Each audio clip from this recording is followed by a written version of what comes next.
पुस्तकाचं नाव आहे मौर्य सम्राट. हे पुस्तक चंद्रगुप्त मौर्य आणि चाणक्य यांच्या जीवनावर आधारित ऐतिहासिक कादंबरी आहे. लेखक राजेंद्र मोहन भटनागर. अनुवाद गोद पहिनकर. भाग 4. आश्चर्य. अस्ताला गेलेला सूर्य पुन्हा उदयाला आला. क्षणभरात अंधकाराची जागा प्रकाशानं घेतली. चंद्रगुप्त मौर्य क्षणभर स्तब्ध झाला. तेवढ्यात त्याला कुणाच्या तरी पावलांचा आवाज आला. यात काहीच संशय नव्हता की काही लोक त्या बाजूला येत होते. त्यांच्यापैकी काही लोक आपापसात बोलतही होते. कोण असतील हे लोक? एक अर्धवट प्रश्न त्याच्या मनातील विचारप्रवाहावर काही क्षण रेंगाळत राहिला. कुणीही असोत, पण त्याचे अहित करणारे असू शकत नाहीत. आणि जर असतीलच तर त्याच्याजवळ अस्त्रशस्त्र दोन्हीही सज्ज आहेत. चंद्रगुप्ताने त्याचे अस्त्रशस्त्र सावरले आणि त्या परिसरापासून थोड्याशाच अंतरावरील विशाल मैदानात उभ्या असलेल्या पिंपळाच्या झाडाच्या बुंध्यामागे जाऊन लपला. ते लोक तिथे जाऊन पोहोचले. त्यापैकी एका व्यक्तीच्या हातात एक मशाल होती. दुसऱ्याही एका व्यक्तीच्या हातात कदाचित तशीच मशाल होती. त्याने ऐकले. त्यांच्यापैकी एक व्यक्ती त्याला आवाज देत होता. राजकुमार मौर्य, आपण जिथे कुठे असाल तिथून बाहेर या. आम्ही तुमचे मित्र आहोत. मी तर तुमचा गुरुबंधू आहे, देवरथ. चंद्रगुप्त मौर्याला देवरथ आठवला. चाणक्यानेच त्याला त्याचा देवरथाचा परिचय करून दिला होता. तो औषधी विद्येत पारंगत असून त्यासाठी सर्वदूर परिचित आहे. पण आजकाल तो घोड्यांचा व्यापार करतोय हे देखील सांगितले होते. बंधू देवरथ, मी इथे आहे. आत्ता एका क्षणात येतो. एवढे बोलून चंद्रगुप्त मौर्य बाहेर आला आणि त्यांच्या दिशेने चालू लागला. क्षमा करा राजकुमार, त्यांच्यापैकी एक बोलला. तात्काळ चंद्रगुप्त मौर्याने त्याला टोकले आणि म्हणाला, मी राजकुमार नाही. मी कसला आलो राजकुमार आणि कुठला राजकुमार?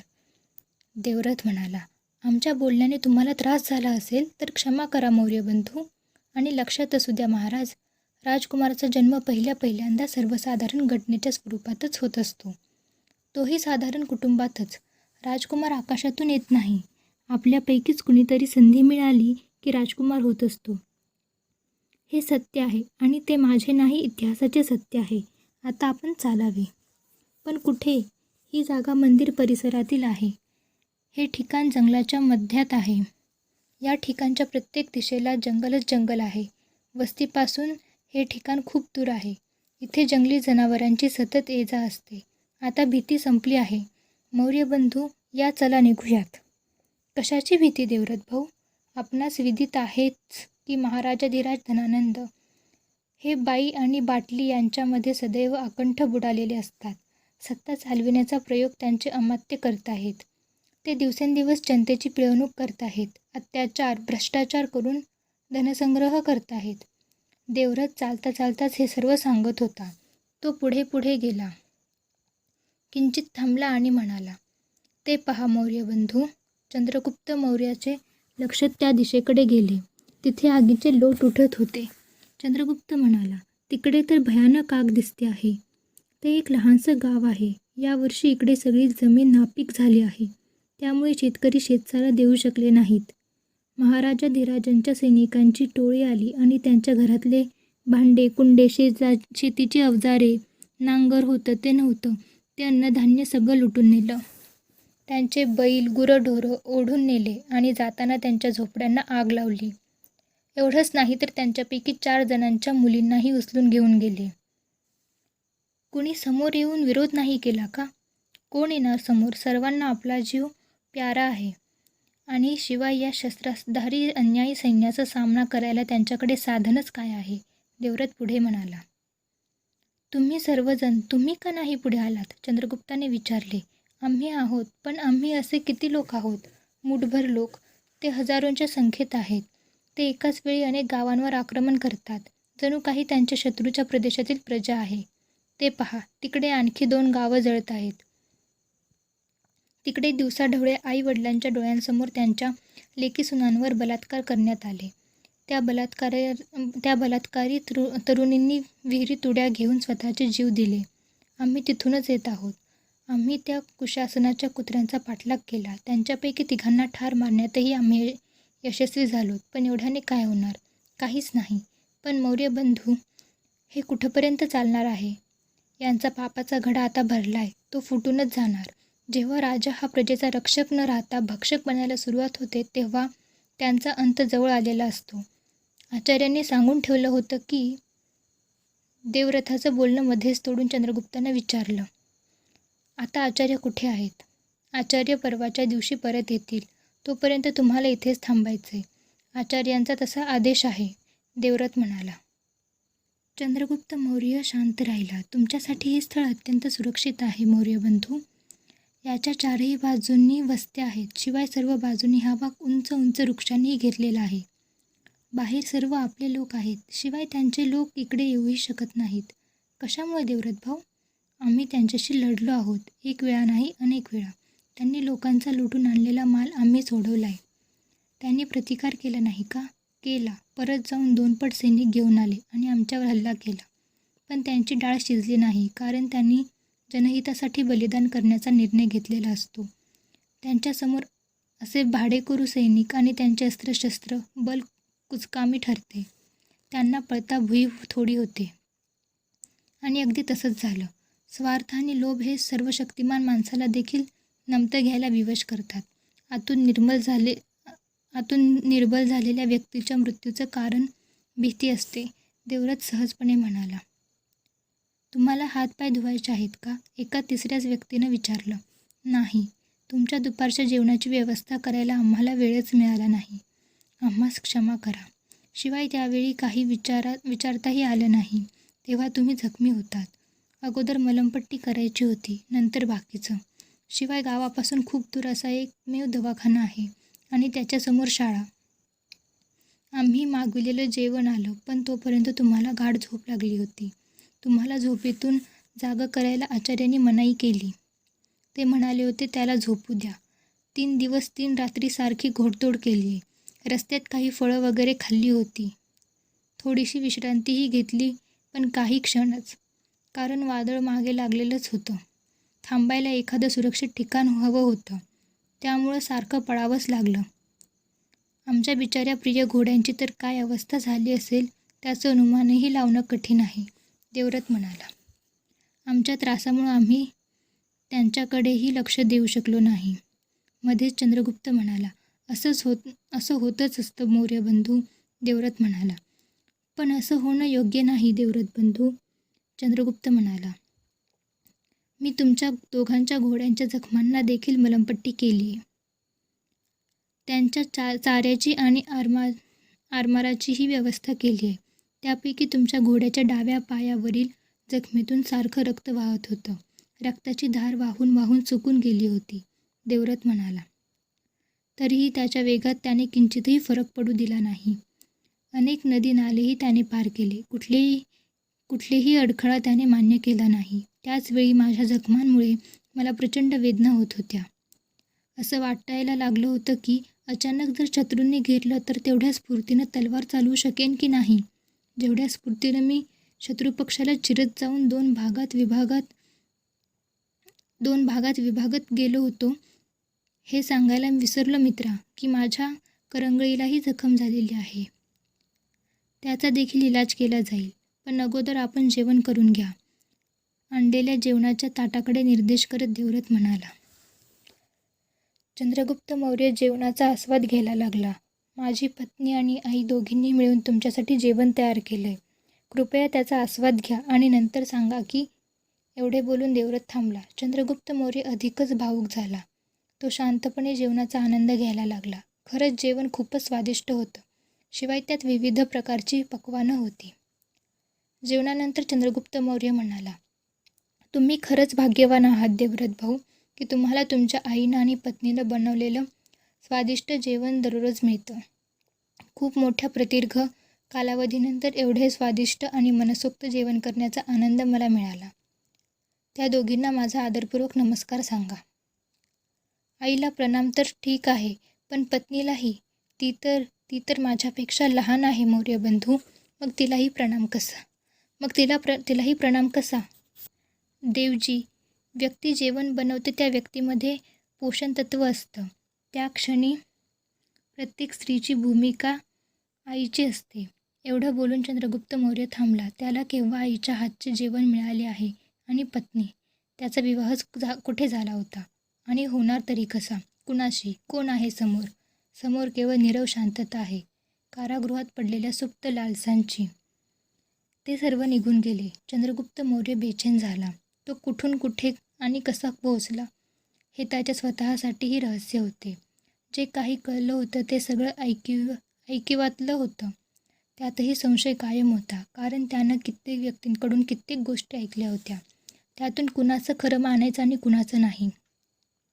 सर्व बाजूने पराभूत होऊन त्याने चाणक्याला सरळ प्रश्न केला होता. चाणक्य त्याला विचारत होता, चंद्र, आज तू खूपच उदास दिसतोस. गेल्या कित्येक दिवसांपासून तुझ्या चेहऱ्यावर गहन चिंतेच्या रेषा दिसत आहेत. त्यामागे काहीतरी असलंच पाहिजे. चाणक्य त्याच्या स्वतःच्या कुटीत शांतपणे काहीतरी वाचण्यात मग्न झालेला होता. काही क्षण थांबून त्याने चंद्रगुप्त मौर्याकडे अर्थपूर्ण दृष्टीने पाहिले. चाणक्याचे डोळे गिधडासारखे होते. ते स्वतःच्या शिकारीवर झेप घेण्यासाठी तत्पर असायचे. त्याचे काळे ओठ विचारत होते, तुला अजून काही सांगायचं का चंद्रगुप्त? आचार्य, मी अजून कुठे काही बोललोय? चंद्रगुप्त मौर्याच्या लक्षात आलं की आचार्य विष्णुगुप्त चाणक्य त्याच्यापेक्षाही अधिक बेचैन आहेत आणि त्यांच्या गहन चिंतेत, मननात अडथळा येतो आहे. ते पुन्हा विचारत होते, तुला काही पाहिजे आहे का? मुक्ती. तू तुझी इच्छा असेल तिथे जाऊ शकतोस. एक लक्षात असू दे आचार्य, बंधन खोलण्यासाठी असतात, बंध मुक्त करण्यासाठी असतात आणि मी त्यासाठी तत्पर आहे. पण काय करू? तुझ्या नशिबात बंधनमुक्त होणं अजून लिहिलेलंच नाही. पिंजऱ्यात बंदिस्त करण्यात आलेल्या पक्षी खुल्या आकाशात विहार करणाऱ्या पक्ष्यांकडे पाहतो, तेव्हा त्यालाही असं वाटतं की तो देखील त्या पक्ष्यांप्रमाणे स्वतंत्र असता तर त्याला देखील आकाशात मुक्तपणे उडता आलं असतं, चोचीत पाणी घेऊन उडवता आलं असतं. परंतु एखाद्या वेळी अचानक त्याचा मालक त्याला पिंजऱ्यातून मुक्त करतो आणि स्वतःच्या कार्यासाठी निघून जातो आणि परत येऊन बघतो तर त्याला असं दिसतं की तो पक्षी उडून इतरत्र कुठेही गेलेला नाही. इकडे तिकडे फिरून परत तिथेच येऊन बसलाय. असं का घडतं माहिती आहे का चंद्रगुप्त? चंद्रगुप्त मौर्य सगळं काही विसरून पूर्वीसारखाच आचार्य चाणक्यांच्या शब्दांनी संमोहित होतो.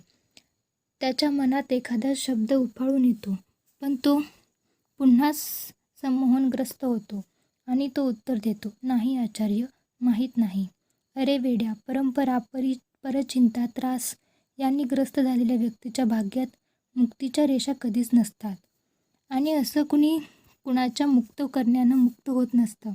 बंधन आणि मुक्ती हे आपण स्वतःच बीजारोपण केलेल्या रोपट्याची पानं, फुलं, फळं आणि काटे असतात. मी गेली कित्येक दिवस हे बघतो आहे की तू बेचैन झाला आहेस आणि स्वतःशीच लढून त्या लढाईत पराभूत झाल्यानंतर माझ्याकडे आला आहेस.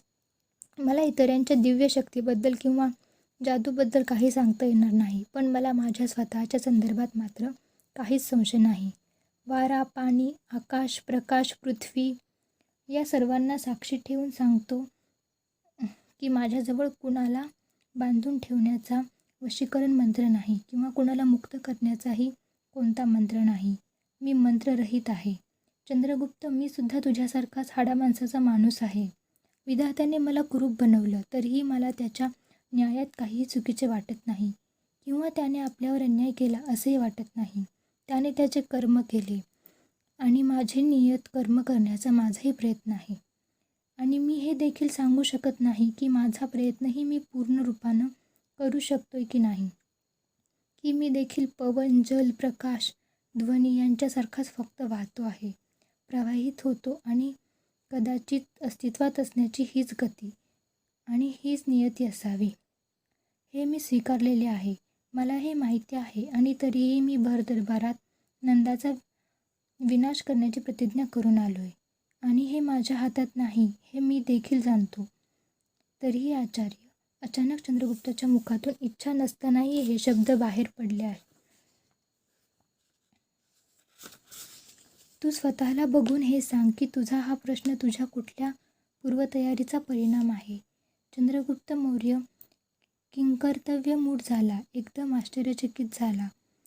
अशी कोणती शक्ती आहे की जिच्या सहाय्याने चाणक्य त्याच्या मनाची चाहूल स्पष्टपणे लागते? चाणक्याला त्याच्या मनाची चाहूल स्पष्टपणे लागते. त्याने तिरप्या नजरेने चाणक्याकडे पाहिले. चाणक्य पुन्हा ग्रंथवाचनात रमलेला दिसला. त्याचा चेहरा शांत, स्थिर आणि तटस्थ दिसत होता. जणू काही त्याच्या अगोदर काहीच घडले नाही आणि जे काही घडायचे होते, ज्याची त्याला स्वप्नातही जाणीव नव्हती, ते घडून गेले होते. आता काय? वारा शांत होता. थोडीशी थंडीही होती. सूर्यकिरणांमधील उष्णता अगदीच न जाणवण्या एवढी होती.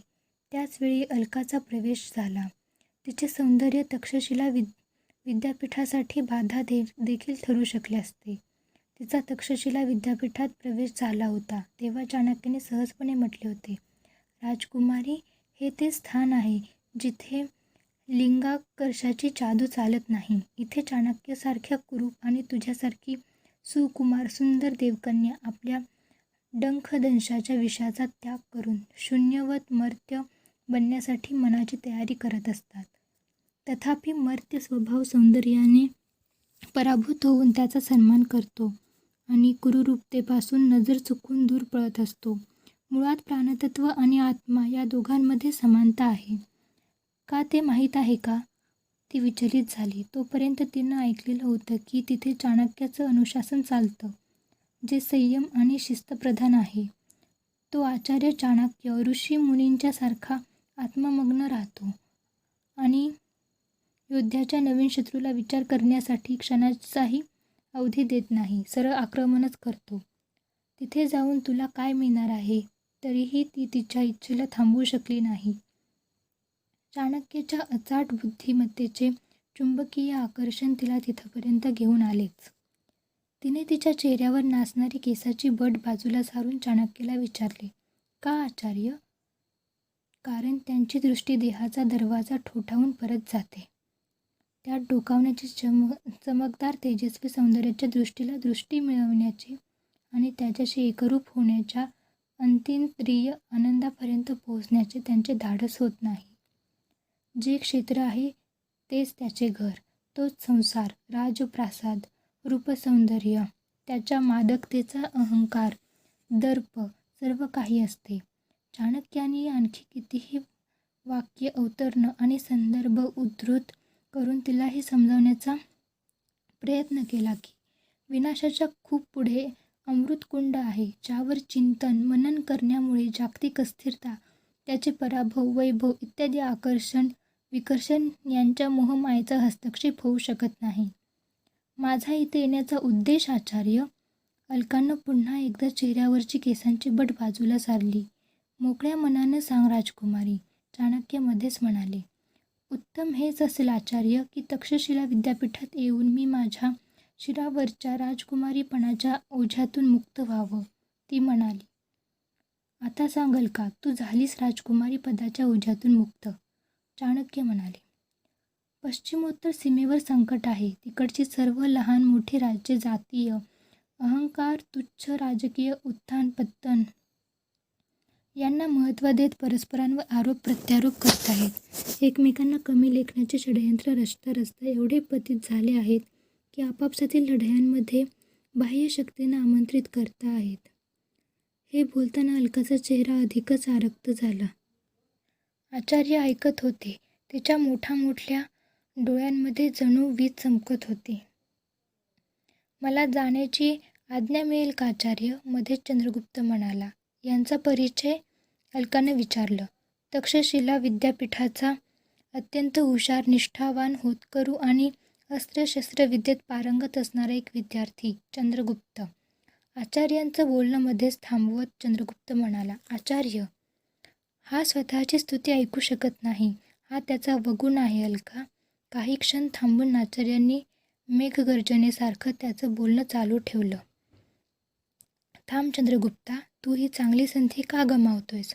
अलका जे सांगते आहे ते नीट ऐक, लक्षपूर्वक ऐक आणि समजून घे. ही वेळ विद्यापीठाचे दरवाजे उघडून रणभेरीची संगती करण्याची आहे. तर अलका, तू जी सूचना दिलीस त्या संदर्भात विद्यापीठाकडून तुला काय अपेक्षा आहे? दिशानिर्देश, आचार्य, मार्गदर्शन. अलका उत्तरली. मार्गदर्शन कोणाला हवे अलका? सगळेजण स्वतःच्या मर्जीचे मालक आहेत. त्यांच्या दृष्टी परिपक्व आहे. त्यांची जाण कळसाला स्पर्श करते आहे.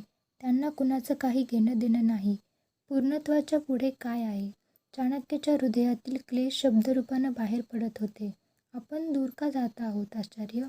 आपल्या जवळच माझा भाऊ अंबिक आहे ना? त्याने काय केलं अलका?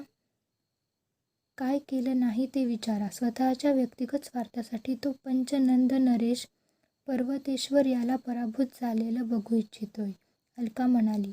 राजकुमाराचं हेच जीवन असतं. तेच त्यांच्या जीवनाचं ध्येय असतं. त्याच्याशिवाय त्यांचा दुसरा कोणताही हेतू नाही. त्यामुळे तो इथे अस्त्रशस्त्राचं शिक्षण घेण्यासाठी आलाय. अलका, त्याच्या विरुद्ध तू संतापायला नको आहेस. चाणक्याचा भारदस्त आवाज तिथल्या शांत वातावरणात घोंघावत होता. आचार्य, हेच केवळ सत्य नाही, अलका म्हणाली. मग अजून सत्य काय आहे? आचार्याने विचारलं. आचार्य, पर्वतेश्वर हा शक्तिशाली राजा आहे, स्वाभिमानी आहे. परंतु आम्हाला त्याची प्रगती खटकत आहे. त्याची समृद्धी, वाढतं साम्राज्य आणि पराक्रमी व्यक्तिमत्व यामुळे आपला राजकुमार संतापलाय. त्याचं पतन व्हावं असं त्याला वाटतं. तर त्यासाठी युद्धभूमी आहे ना? आचार्य म्हणाले. तो पर्वतेश्वराचा काय सामना करणार? अहो आचार्य, तसा विचार करण्याचे देखील धाडस तो करू शकत नाही. मग अलका? त्याने यवनांना आमंत्रण दिले आहे. हे सांगताना अलकाने मान खाली घातली. ऐकलंस चंद्र, काय होणार आहे ते कळतं का? आता आर्यवर्ताला हे लोक पददलित, पराजित आणि उद्ध्वस्त करण्यासाठी जणू आतुर झाले आहेत. त्यांना आपल्या मातृभूमीची चिंता नाही. आणि का असेल? दगडामातीची ही पृथ्वी कोणाची आहे? हे सर्व शब्द सरळ साध्या नागरिकांच्या भावना उत्तेजित करण्यासाठी आहेत. अंबिकासारख्या राजकुमाराच्या भूलथापांना बळी पडून त्याच्या कार्यासाठी प्राणार्पण करणं गौरवास्पद मानतात ते युवक मूर्ख आहेत.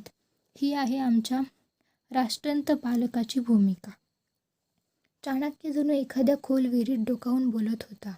त्याचा आवाज मेघगर्जनेसारखा वाटत होता. आता आचार्य, आपण काहीतरी केले पाहिजे. अलकाच्या स्वरात कंप होता. शून्यावस्थेतील चंद्रगुप्त मौर्य आचार्य आणि अलका यांच्यातील संवाद नुसता ऐकत होता. त्याच्या लक्षात येत नव्हतं की या बाबतीत चाणक्य काय करणार आहे. तू अंबिकशी बोललीस का? आचार्याने विचारलं. बोलले, पण काय उपयोग झाला? अलका म्हणाली. पण हानी तर काय झाली नाही? अलका, चाणक्याने गंभीर होऊन विचारलं. अंबिक तर केवळ राजपुत्र आहे. गांधार नरेश आहेत ना? त्यांनी काही हस्तक्षेप केला नाही का? गांधार नरेश वयोवृद्ध झाले आहेत. ते केवळ नामधारी नरेश उरले आहेत. सत्तेची सर्व सूत्र अंबिकच्या हातात आहेत. त्याच्यासमोर ते असहाय्य झाले आहेत. अंबिक अचानक तिथे आला आणि म्हणाला, ओह, माझी बहीण इथे आहे आणि राजकुमारी असण्याचं कर्तव्य निभावताना हे बघते आहे की स्वतःच्या बाबालाच कसं पदच्युत करता येईल. आणि हे तक्षशिला विद्यापीठ शिक्षण देण्याचं, संस्कार करण्याचं प्रमुख कार्य सोडून देऊन राज्यासाठी चक्रव्यूहाची रचना करण्यात गुंतलेलं आहे. आणि हे बघत आहे की कसं अभिमन्यूला ललकारून ठार मारता येईल. आचार्य चाणक्य, आपण काय आता ही भूमिका वठविणार आहात का? अंबिक, हे गुरुकुल आहे. गुरुकुलाच्या शिस्तीची जबाबदारी इथल्या आचार्यांवर आहे. चंद्रगुप्त मौर्य मध्येच म्हणाला. चंद्र, तुला देखील तुझ्या मर्यादेचं भान असायला हवं. मी आणि आचार्य आमच्या दोघांच्या मध्ये संवाद चालू असताना तू मध्येच का बोललास? आमच्या संवादाने तक्षशिला विद्यापीठातील गुरुकुल पीठ किंवा विश्वविद्यालयातील विविध कार्यांच्या संदर्भात एक वेगळे वळण घेतले आहे. या विद्यापीठाची स्थापना शिक्षा दीक्षेच्या सुप्रवर्धनासाठी झाली होती. राजकीय षड्यंत्रांची आखणी करणे किंवा राजकीय चक्रव्यूहांची रचना करण्याची कार्यशाळा बनवण्यासाठी हे विद्यापीठ स्थापन झालं नव्हतं. इथे काय चालू आहे हे बघणं, त्याचे कायदे नियम यांच्या संदर्भात निश्चित दिशानिर्देश करणं हे राज्याचं काम आहे. मला वाटत नाही की माझ्या या विधानाबाबत आचार्यांना काही आक्षेप असेल. आणि जर त्यांनी काही आक्षेप असेलच तर मी त्यांच्याशी बोलतो. ते मला तसं सांगतीलच. अंबिकने तिथली परिस्थिती समजून घेऊन तिथे चालू असलेल्या वादविवादाला, चर्चेला एक नवीन वळण दिलं. आपण यवनांना आमंत्रित करायला लागलो होतो. या गोष्टीच्या संदर्भात अंबिकच्या मनात कुठेतरी अपराधीपणाची भूमिका निर्माण होत होती. आपण केलेल्या प्रस्तावाच्या समर्थनार्थ त्याच्याकडे काहीही तर्क नव्हता. त्याच्या चेहऱ्यावर प्रतिकूल प्रभाव स्पष्ट दिसत होता. चाणक्यांची अशी इच्छा होती की पश्चिमोत्तर सीमेवर जनपद, महाजनपद यांनी एकत्र येऊन यवनांचा आर्यावर्तात होणारा प्रवेश थांबवायला हवा. त्या सर्वांनी संघटित व्हावं. आपापसातील द्वेष, संघर्ष, समस्या या समजूतदारपणे संपवाव्यात. त्यांना असं वाटत होतं की या जनपदांमधील संघर्षाचा आर्यावर्तांच्या भविष्यावर प्रतिकूल परिणाम होऊ नये. त्यांनी समजावण्याच्या भूमिकेतून म्हटले, अंबिक तक्षशिला विद्यापीठ हे पूर्वीच्या सर्व आर्यावर्तांच्या सामूहिक प्रयत्नांतून उभं राहिलेलं आहे. त्याची स्थापना कोणत्याही राज्याने केलेली नाही, आचार्यांनी एकत्र येऊन केलेली आहे.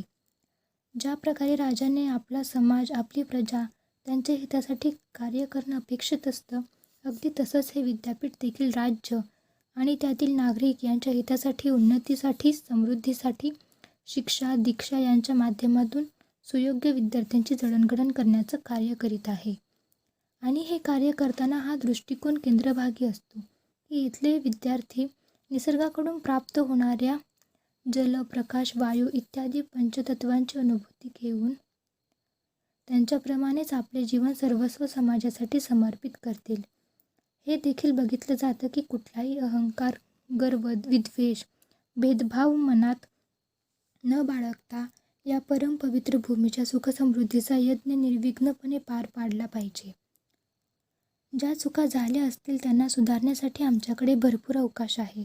कारण इथे प्रश्न केवळ पर्वतेश्वराचा एकट्याचा नसून संपूर्ण आर्यावर्ताच्या आशा, आकांक्षा, सर्वांच्या कल्याणाची कामना, आपल्या या धरेची सुख, शांती, सुरक्षा, कांती, सौंदर्य इत्यादींच्या आस्थांचा आहे, धारणांचा आहे. ही केवळ एकमेकांशी लढण्याची, एकमेकांचा बदला घेण्याची, प्रत्येकाने आपापले वर्चस्व सिद्ध करण्याची, हेवेदेवे करण्याची नाही. कारण हुकुमशहा, आक्रमणकर्ता हा कोणाचाही मित्र नसतो. पददलितांना पादाक्रांत करून सर्वांनाच आपल्या स्वतःच्या अहंकाराच्या आणि गर्वाच्या निशाणाखाली कायम ठेवणे हेच त्याचे एकमेव उद्दिष्ट असते. राजकुमार, तू हे का विसरतो आहेस की तक्षशिलेचा राजा हा निसर्गाने दिलेल्या सौंदर्य छटा, असीम समृद्धीचे स्रोत, ऐश्वर्य संपदेचा स्वामी आहे. भविष्यात जर त्याच्या जागेवर एखादा आमंत्रित आक्रमक हुकुमशहा येऊन विराजमान झाला तर काय होईल? आणि हे राजा, तुझं काय होईल? तक्षशिलेच्या प्रजेला यातून काय संदेश जाईल? क्षत्रिय समाजाला राज्याचं नेतृत्व करण्यासाठी सर्वाधिक योग्य मानण्याचा प्रयत्न केला जातोय. त्याचं काय होईल? चारित्र्य राजाचं असो की राजकुमारीचं असो, का अधिकाऱ्याचं असो वा प्रजेचं असो, ते व्यक्तित्व स्थापनेचा एक यज्ञच असतं. या सर्व गोष्टी तुला माहीत असूनही तू त्या सर्व तुझ्या डोक्यातून कशा काढून टाकल्यास? तू एक प्रतिभासंपन्न, शक्तिशाली, समजूतदार राजकुमार आहेस. आणि आणखी विशेष वावही आहे की तू तक्षशिला विद्यापीठाच्या विद्यार्थी पण आहेस. अंबिकाला स्वतःची चूक कळायला लागली, पण स्वतःची चूक स्वीकारायला त्याचं मन धजत नव्हतं. उलट तो आचार्यांना म्हणाला, आचार्य, पश्चिमोत्तरेकडील अनेक जनपदांचे राजे यवन सम्राटाचं स्वागत करायला सिद्ध झालेले आहेत. अंबिक, प्रश्न दुसऱ्यांचा नाही, मूळ प्रश्न तुझा स्वतःचा आहे. तू इथल्या भावी पदवीधरांपैकी एक आहेस. तुझ्या रोमारोमात तक्षशिला विद्यापीठाचा हा मंत्र भरलेला आहे. पारतंत्र्य लादलेलं असो की स्वेच्छेने स्वीकारलेलं, ते नेहमीच अत्यंत पीडादायक असतं, काट्यासारखं टोचतं आणि ते स्वातंत्र्याचं अपहरण करून जातं. त्यामुळे जीवन सर्वस्व स्वाहा होऊन जातं. पारतंत्र्य हजारो वर्षांपर्यंत भोगावं लागतं. स्वातंत्र्य मिळाल्यानंतरही भोगावं लागतं. मला पूर्ण विश्वास आहे की तू स्वतःला अशा नीच, उपेक्षणीय आणि निंदनीय स्तरावर कधीही घसरू देणार नाहीस. त्या स्तरावर केवळ वर्तमानच नाही तर भविष्यकाळ देखील कलंकित आणि अपमानित होत असतो. तू आता थोडासा आराम कर आणि त्यानंतर शांत मनाने या संपूर्ण प्रसंगावर स्वतंत्र मनानं तटस्थ होऊन निर्णय घे. आता तू जाऊ शकतोस राजकुमार अंबिक, चाणक्य म्हणाला. त्यांच्या या वाक्याने अंबिकाच्या मनाला फटकारलं, गदगद हलवलं आणि त्याच्या स्वतःच्या आत्म्याशी संवाद करायला अनुकूल अशी त्याची मनस्थिती बनवली. तसं वातावरण उपलब्ध करून दिलं. चंद्रगुप्त मौर्य आणि अलका दोघेही आश्चर्याने आर्य चाणक्याकडे बघत होते आणि असा अनुभव घेत होते की जणू ते दोघेही अशा ठिकाणी येऊन उभे राहिलेत जिथून पुढे घडणाऱ्या घटनेचा अंदाज घेणं शक्य नाही. अचानक उद्भवलेल्या नीरव शांततेला भंग करण्याच्या उद्देशाने चाणक्याने अलकाकडे पाहिले. तिच्या मनावर ताण दिसत होता. ते म्हणाले, अलका, एका ठिकाणी मी स्वतःच लिहिलंय, दंडो हि विज्ञाने प्रणीयते. अर्थात शिक्षेचा प्रयोग करावा, पण विचारपूर्वक. आत्मरक्षणाचा देखील हाच मूळ मंत्र आहे आणि हीच आहे दंडे प्रतीयते वृत्ती. यातून दंडनीतेचे वैशिष्ट्य समोर येते. परंतु या क्षणी अग्नीला दिव्यासारखे सतत प्रज्वलित ठेवण्याची आवश्यकता आहे. अलका, आपण अंबिकला एक संधी देणं गरजेचं आहे. तो तरुण आहे, राजकुमार आहे, या क्षणी राज्यशक्तीने उन्मत्त झालेला आहे आणि प्रतिशोधाच्या अग्नीत धगधगतो आहे. कदाचित अलका, ही सूचना आपल्या किंचित वेळेपूर्वी थोडी अगोदर मिळायला हवी होती. पण अजूनही फारसं काही बिघडलेलं नाही. मी कधीही निराश होत नसतो. निराशा माणसाला ध्येयपथावरून विचलित करते आणि बेताल विचारांच्या छायेने माणसाला घेरून टाकते. तू थोडा धीर धरायला हवास. आचार्य, जो मुलगा स्वतःच्या वयोवृद्ध पित्याचा, राजाचा अपमान करतो आणि त्यांच्या विरोधात शक्तीचा उपयोग करायला लागलाय, त्याच्याकडून काय आशा करावी? आत्ताच त्याची बदललेली क्रुद्ध दृष्टी पाहून तुम्हाला अंदाज नाही का की तो केवळ निरंकुशच नव्हे तर वाचाळ, बेताल आणि उच्छलखलही झालाय. अलका हे बोलण्यापासून स्वतःला थांबवू शकली नाही. अलका, एक गोष्ट लक्षात ठेव, युवावस्थेला संयम मान्य नसतो. तिला बंधन नको असते. तू थोडा संयम ठेवायला हवास. तापलेल्या लोखंडाला थंड लोखंडानेच कापता येते. धैर्य कायम ठेव. दृष्टी स्थिर असेल तर दिशा स्वतःच मार्गदर्शन करत असते. पण आचार्य, स्वतःच्या भंगलेल्या आशेला मूर्छित होऊ देऊ नकोस. यावेळी अग्नीला तुपाची नाही तर थंड पाण्याच्या शिडकाव्याची आवश्यकता आहे. आता माझी विश्रांतीची वेळ झाली आहे. त्यानंतर चाणक्य तिथे थांबले नाहीत. अलकाने शून्य नजरेने त्यांच्याकडे पाहिले. तिची दृष्टी चंद्रगुप्ताकडे वळण्यापूर्वीच तो देखील तिथून निघून गेला. असं भाग 4 संपलेला आहे. आता भाग 5. तिसरा दिवस होता. देवरथाने पुढील प्रवासाची अवस्था केली. देवरथाने पुढील प्रवासाची व्यवस्था केली. अंधार असताना चंद्रगुप्ताला ते स्थान सोडावं लागलं. चाणक्याची तशी आज्ञा होती. चंद्रगुप्ताच्या सोबत 15 योद्धे ठेवण्यात आले होते. पहिला दिवस गेला. दुसरा, तिसराही दिवस प्रवासातच गेला. चौथ्या दिवशी ते एका गावात थांबले. गाव श्रीमंत होते. गावातली घरं पक्की होती, लाकडांची बनवलेली होती. विशाल घर लाकूड, विटा, चुना, गारा, माती यांनी बांधलेली होती. अत्यंत भव्य दिव्य दिसत होती. तिथे चंद्रगुप्त मौर्य संध्याकाळच्या वेळी पोहोचला होता. त्याने विचारले, आम्हाला कुठे पोहोचायचं आहे? हे आम्हाला माहीत नाही राजकुमार. आता चंद्रगुप्त आश्चर्यचकित झाला. कुणी बनवलं मला राजकुमार? त्याला केव्हा काय काय बनवलं गेलं? त्याच्या पूर्वपिढीबाबतीत तो स्वतःच अनभिज्ञ होता. त्याने विचारले, आत्तापर्यंत आपण एवढं पुढे का आलो आहोत? तिथे तर देवव्रत म्हणाला होता. त्याने खरंच सांगितलं होतं. राजकुमार, तुम्ही जर मला राजकुमार न म्हणता केवळ मौर्य असंच म्हणालात तर बरं होईल. चंद्रगुप्त म्हणाला, जशी आपली आज्ञा राजकू. पुढे बोलता बोलता तो थांबला. मौर्य या शब्दाच्या पुढे काहीच म्हणू नको का? तर मौर्य बंधू म्हणा, ते ठीक राहील. देवव्रतांनी बरोबरच म्हटलं होतं, कारण तुम्हाला त्या ठिकाणापर्यंत पोहोचविण्याची त्यांना आज्ञा होती. पुढची सूचना पुढच्या ठिकाणी पोहोचल्यानंतरच मिळेल. आता काय इथून पुढे जाण्याची सूचना मिळणार? चंद्रगुप्त म्हणाला. होय. आणि रात्रीचं पुढं जायचं? चंद्रगुप्तानं विचारलं. रात्री तर इथेच विश्रांती घ्यायची आणि मी माहिती घेऊन येतो, असं म्हणून तो योद्धा निघून गेला. हे ठिकाण अत्यंत रमणीय आहे आणि वैभव संपन्नही. काय नाव आहे या ठिकाणाचं? चंद्रगुप्तानं विचारलं. मज्जीग्राम. कलाप्रेमी आणि शिल्पकाराचं गाव म्हणून याची प्रसिद्धी आहे. युद्धाच्या भयग्रस्ततेपासून दूर असणारं गाव. इथलं हस्तिदंताचं काम जगप्रसिद्ध आहे. त्यातून एक योद्धा म्हणाला. दुसरा योद्धा म्हणाला, याची पत्नी याच गावातली आहे. पण आता ते लोक हे गाव सोडून मगध राज्याची राजधानी कुसुमपूर येथे राहायला गेलेत. तो योद्धा म्हणाला, तुम्ही सर्व लोक काय काम करता? चंद्रगुप्तानं विचारलं. आम्ही शेती करतो. एका वर्षात 2 पिकं घेतो. शेतीतून वेळ उरला तर अश्वपालन करतो. त्यांना चारा पाणी करतो आणि प्रशिक्षण देतो. प्रशिक्षित करतो म्हणजे काय बंधू? दुसरा योद्धा अडखळत म्हणाला. नदी नाले वेगानं पार करणे, अग्नीतून वेगानं बाहेर पडणे, वेगाने पळणे, उड्या मारायला लावणे, शत्रूचा वार चुकविणे, आक्रमण करणे, या सर्व गोष्टींचं प्रशिक्षण आम्ही घोड्यांना देतो. इथे घोड्यांची शेती केली जाते. दुसरा एक योद्धा म्हणाला, घोड्यांची शेती ती कशी काय?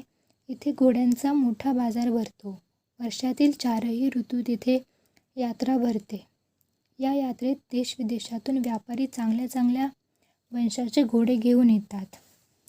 त्यापैकी शक्तिवान, बुद्धिमान आणि स्फूर्तिवान घोडे विकत घेऊन त्यांना इथे प्रशिक्षित केलं जातं. काही नवीन वंशाचे घोडे आणण्याचे प्रयोगही इथे चालतात आणि त्यांना इथे विकतात कसे? अनेक जनपद, महाजनपद यांच्याकडून अग्रिम आदेश मिळतात आणि अग्रिम रक्कमही पाठविली जाते. हे सगळं चंद्रगुप्त मौर्य विचारता थांबला. एवढंच नाही मौर्य बंधू, तर आम्ही सर्वजण म्हणजे हे पूर्ण गावच घोडेस्वारी, युद्ध कौशल्य, धनुर्विद्या, तलवारबाजी, भाला चालवणे या सर्व युद्ध कलांमध्ये प्रवीण आहोत. आम्ही आमचं स्वतःचं संरक्षण स्वतः करण्याच्या भूमिकेचे आहोत आणि निर्भीड आहोत. भीती नसल्यामुळं अर्धे यश अगोदरच आमच्या हाताशी असतं. आत्तापर्यंत तो दुसरा योद्धा परत आला होता. त्याच्या मार्गदर्शनाप्रमाणे सर्वजण पुढे चालायला लागले. चंद्रगुप्त मौर्याच्या लक्षात आले की ज्या ठिकाणी ते थांबले होते त्या ठिकाणी एक नवीन घोडेस्वार त्यांना येऊन मिळाला होता आणि घोडेस्वाराच्या सोबत आणखी एक घोडेस्वार आलेला आहे आणि अगोदर आलेला घोडेस्वार सकाळी त्यांना सोडून जाणार होता. दोघांच्या दिशा भिन्न असणार होत्या. याच्या मागे नक्कीच काहीतरी रहस्य असणार असं चंद्रगुप्ताला वाटलं. पण त्याबद्दल कोणाला विचारावं हा त्याच्या समोर प्रश्न पडला. आता हे ठिकाण आलं होतं ज्या ठिकाणी त्या सर्वांना रात्री मुक्काम करायचा होता. सर्व घोडे तबेल्यांकडे नेण्यात आलेले होते. चंद्रगुप्त मौर्य एका विशाल कक्षात थांबणार होता. ते ठिकाण थोड्या अधिक उंचीवर होतं. त्याच्या निवासस्थानासाठी 2 रक्षकांची नेमणूक करण्यात आलेली होती. सुरुवातीपासून जे घोडेस्वार चंद्रगुप्ताच्या सोबत होते त्यापैकी एक योद्धा अत्यंत मितभाषी होता आणि स्वभावानं तेवढाच गंभीर होता. तो नेहमी अंतर्मुख राहत असे. अत्यंत बलवान असणारा तो योद्धा एखाद्या मल्लासारखा दिसत असे. गौरवर्णीय उंच धिप्पाड असणारा तो योद्धा अत्यंत सौम्य आणि संयमी वाटत होता. चंद्रगुप्त मौर्यानं त्याला स्वतःजवळ थांबवले. चंद्रगुप्ताला झोप येत नव्हती. जेवण आटोपल्यानंतर त्याच्या मनात अनेक गोष्टींबद्दल नवीन जिज्ञासा जागृत होत होती. खरं तर जेवणानंतर बाहेर फेरफटका मारणं किंवा आराम करणं आवश्यक होतं, पण जेवणानंतर जे मादक पेय ठेवण्यात आले होते त्यामुळे त्याच्या मनात वेगवेगळ्या इच्छा, आकांक्षा निर्माण होत होत्या. इथेच आपला आजचा भाग 5वा हा संपलेला आहे. तर मला कमेंट करून नक्की सांगा की तुम्हाला हा भाग कसा वाटला आणि आवडलं तर लाईक आणि सबस्क्राईब करायला विसरू नका. मी पुढचा भाग नक्कीच मी लवकरात लवकर घेऊन येण्याचा प्रयत्न करेन. थँक्यू.